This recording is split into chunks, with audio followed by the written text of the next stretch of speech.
let me add that at this time, I do not think it is just a quarantine or quarantine. I think that we are already in the stage of a lockdown simply because the contagion continues to take its toll in the countryside. I know you have the mandate to deal with the emergencies affecting your localities. I was a mayor myself, in case you have forgotten. But this is an emergency of national proportions, and therefore, it is the national government that should call the shots. The national government body in charge of laying down the standards for the quarantine is the IATF, or the Interagency Task Force for the Management of Emerging Infectious Diseases. Let me be clear to everyone. So, when the IAF says, do not restrict the flow of cargo of whatever type, then no LGUs should say that they only follow or allow food or essentials goods to come in. You are setting already your standards and making this quarantine more difficult for all. I am ordering all LGUs that are doing this to stand down and to abide by the directives of the IATF, the task force, not mine, but the task force, and those issued by the Office of the President, and to make sure that what the IATF say should be closed is closed, and those that should be open stay open. You know the only reason why you can impose these quarantine restrictions and impose it on everyone passing your areas is because the national government is allowing you to do so. But if you go beyond the standards that we have set, you are abusing your authority, and you know that it can lead to administrative cases or even worse unless you stop what you are doing and completely, fully. Criminal cases cannot be far behind. I am therefore directing the DILG and DOJ to closely monitor the compliance of LGUs in the directives of the office, and to file the necessary cases against the wayward officials. You know, let me be just sundin na lang natin. Total, para man ito sa lahat. Do not try to overdo things or think that you can do what you want to do, because that is not allowed. We, move in one direction, in one unison, precisely to place the contagion in control for the better health of our Filipino, our countrymen. Wala namang gusto nito eh. And we do not want to be lording it over your local governments, because we do not want to do that. I do not want to do that. That's an added task. Ayaw na ayaw ko yan, pero wala tayong magawa. Sundin lang natin. Ang ibig sabihin, wag kang magbiyahe ng sarili mo, sa Tagalog ba. Kung sa wedding, ay wag kang magpalaro ng iba. Huwag kang magbiyahe. Isa lang, sa gobyerno lang. Pero ako sa waiting, alam ko hindi niyo sinusunod. Well, there will always be a time for that. In the coming days, we will need the help of the LGUs more and more. So I want to make this clear early on.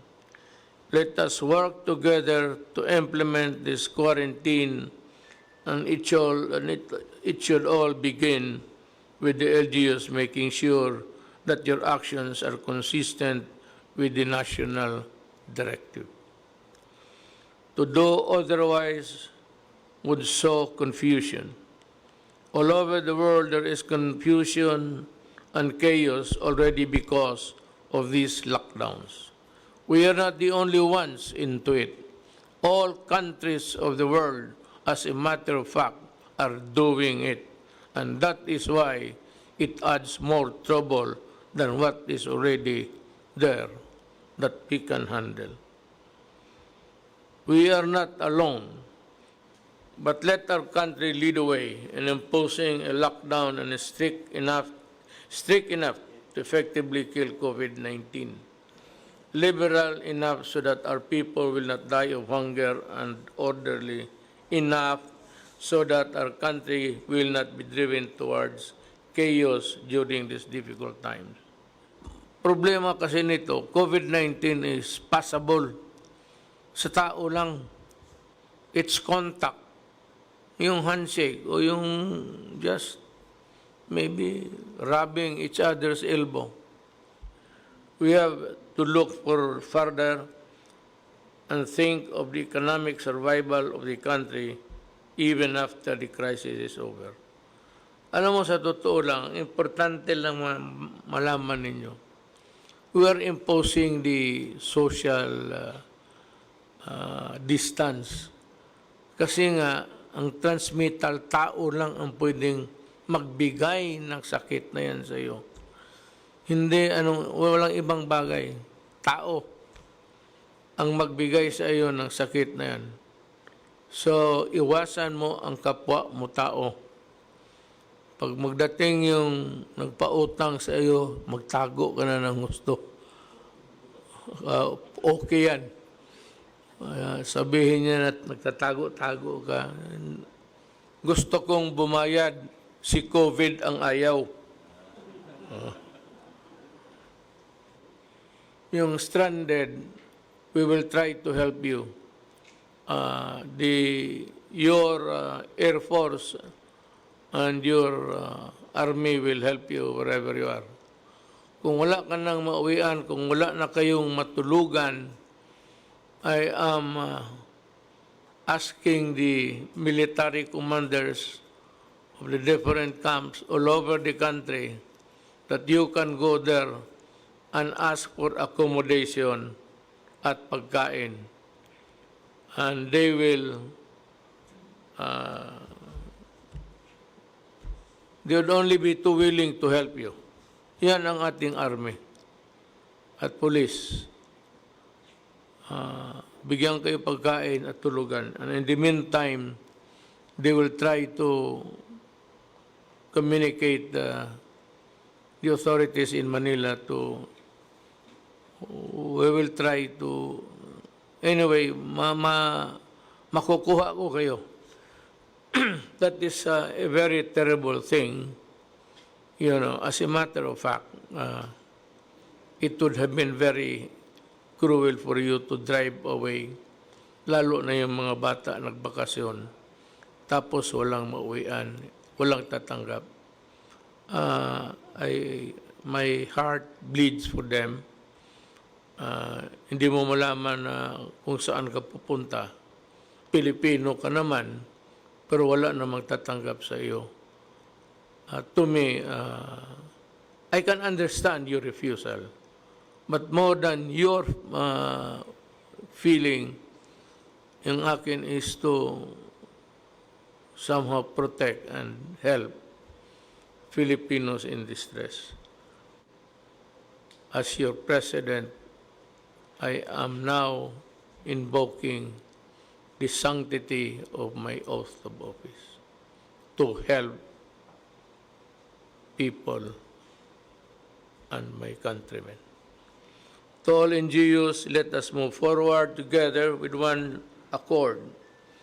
Implement the lockdowns and save our people from the dreaded disease once and for all. Ang pinakan remedyo dito is just to magkalayo kayo. Ngayon, kung yung bahay ninyo sa bukid maliliit, dikit-dikit kayo, sabayan na lang rin natin ng